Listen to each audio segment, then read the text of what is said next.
There is an almost end-of-days feeling in Westminster, as Keir Starmer faces significant backbench anger over his handling of the Peter Mandelson Jeffrey Epstein scandal.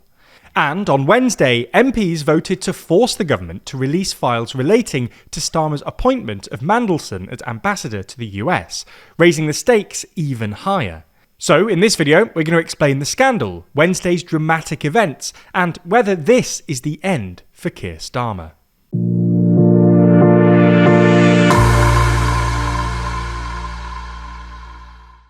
Never miss an episode and always feel in the loop by subscribing and ringing the bell. The logical place to start is back in December 2024, when Keir Starmer nominated Peter Mandelson to be British ambassador to the United States. Mandelson was a major figure of the new Labour era and former de facto Deputy Prime Minister under Gordon Brown. He officially became ambassador in February 2025, but was ultimately sacked by Starmer just months later in September, after a trove of Epstein-related files were released in the US, including communications between Peter Mandelson and Jeffrey Epstein, that demonstrated that Mandelson's friendship with Epstein, which had been public knowledge for years, had actually continued even after Epstein's 2008 conviction for soliciting prostitution with a minor. Further releases of the so-called Epstein files have been increasingly damaging for Mandelson. For example, documents released in November last year showed Mandelson had remained in contact with Epstein until at least 2016. Mandelson apologised in January for maintaining that friendship, and asserted that he was ignorant of Epstein's crimes and was wrong to believe his lies. But it was the latest batch of files that really sent this story into overdrive. One exchange of emails from 2009 suggests that Mandelson, when he was business secretary and de facto deputy prime minister, forwarded internal government information to Epstein. Another suggests Mandelson gave Epstein advance notice of the EU bailout of the Greek economy in 2010. Another appears to show Mandelson advising Epstein that JP Morgan should mildly threaten the UK Chancellor in relation to the banker's bonus policy. And other documents suggest that Epstein made several payments of $25,000 to Mandelson and his partner in 2003 and 2004, which Mandelson says he does not recall. The release of all these files prompted Mandelson to resign from the Labour Party and the House of Lords. He has also been removed from the Privy Council, and the Metropolitan Police has launched a criminal investigation into his apparent leaks. This has whipped up an almighty political firestorm for Keir Starmer, raising serious questions about his judgment in appointing Mandelson to the ambassadorship in the first place. Even if we put the Epstein connection to one side for a moment, Mandelson, famously nicknamed the Prince of Darkness, has had a considerably controversial career, having twice resigned in disgrace from government in 1998 and 2001. Just take a look at this Newsnight clip from 2001. Good evening. It really is over for Peter Mandelson. In resigning from the cabinet today for the second time, he surely is out of top-flight politics for good. Mandelson's early involvement in Starmer's government seemingly goes beyond just the ambassadorship too, with him having close ties to Starmer's influential chief of staff, Morgan McSweeney. According to The Eye, Mandelson was directly involved in helping McSweeney select Labour's parliamentary candidates ahead of the 2024 election. But the big question is, did Starmer know about Mandelson's continued relationship with Epstein post-conviction when he made him ambassador? After all, the continued friendship was reported by the Financial Times as early as 2023. Here's what he had to say at Prime Minister's Questions on Wednesday. Did the official security vetting he received mention Mandelson's ongoing relationship with the paedophile Jeffrey Epstein? So clear. Prime Minister. Yes, it did. As a result, various questions were put to him. I intend to disclose to this House all of the national security, prejudice to international relations on one side. I want to make sure this House sees the full documentation, so it will see for itself the extent to which time and time again Mandelson completely misrepresented the extent of his relationship with Epstein and lied throughout the process, including in response to the due diligence. Now, prior to PMQs, the Conservatives announced that they would table a humble address on Wednesday afternoon aimed at forcing the government to release documents related to Mandelson's appointment.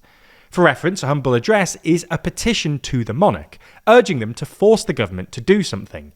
Like other motions, it can be debated and then voted on, the result of which is binding. Badenoch's humble address called for the release of all papers relating to Lord Mandelson's appointment as His Majesty's Ambassador to the United States of America, including Number 10's due diligence and communication between Mandelson and the government in the months before and after his appointment as ambassador. In order to try and get out ahead of this, and fearing that his own backbenchers might back Badenoch's attempts at Prime Minister's questions, Starmer promised the following. I intend to make sure that all of the material is published. Mr.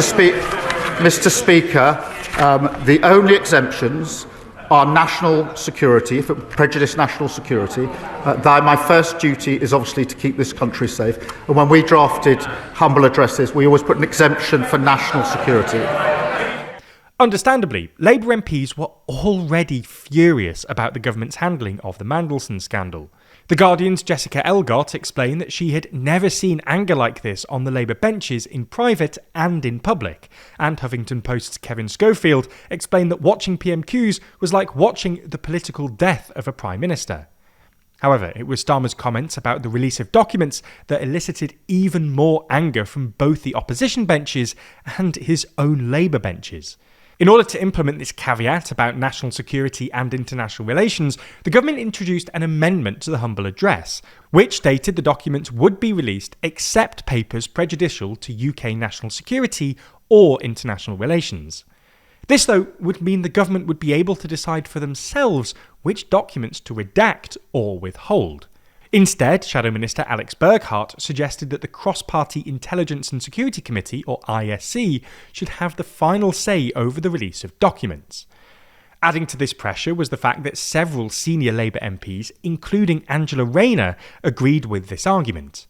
In the end, the government backed down and accepted this argument, and adjusted their own amendment, clarifying that the ISC would have the final say over which documents were released.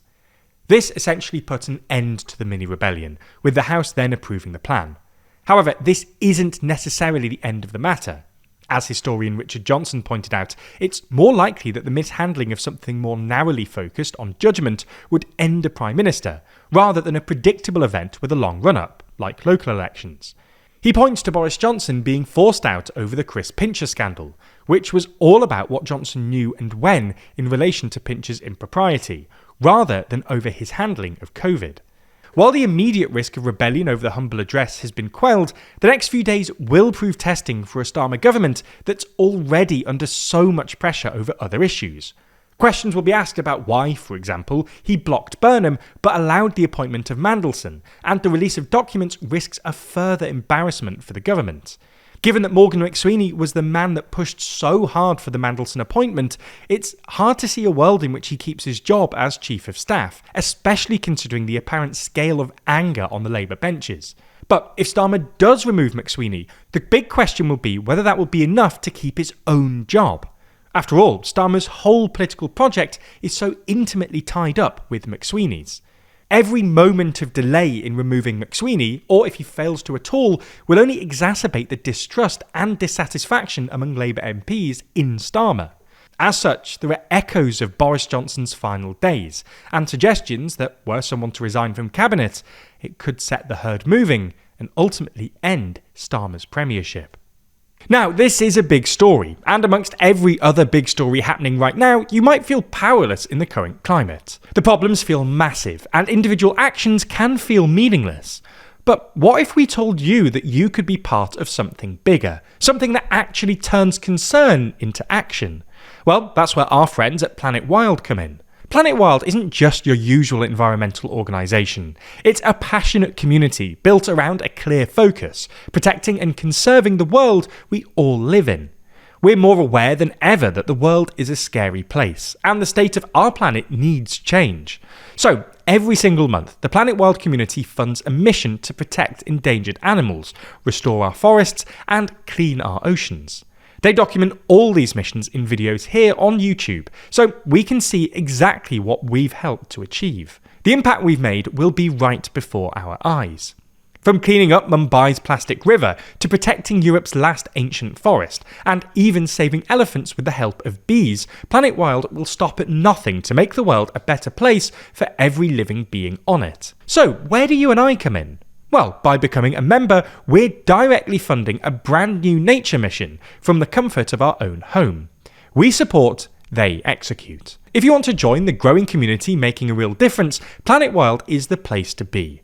Big or small, your difference matters, and you can contribute as little as $6 a month to help protect nature. We're big fans of Planet Wild, so much so that the first 100 people to use code NEWS2 will get their first month paid for by us. Just scan the QR code on screen or click the link in the description. By joining today, you'll immediately make a difference and even be able to see your impact in less than 30 days on YouTube right here. You can cancel your membership at any time, so there's absolutely no catch, just an easy and remarkable way to create real and lasting change. If you want to see them in action, check out their mission at cleaning up Mumbai's plastic river.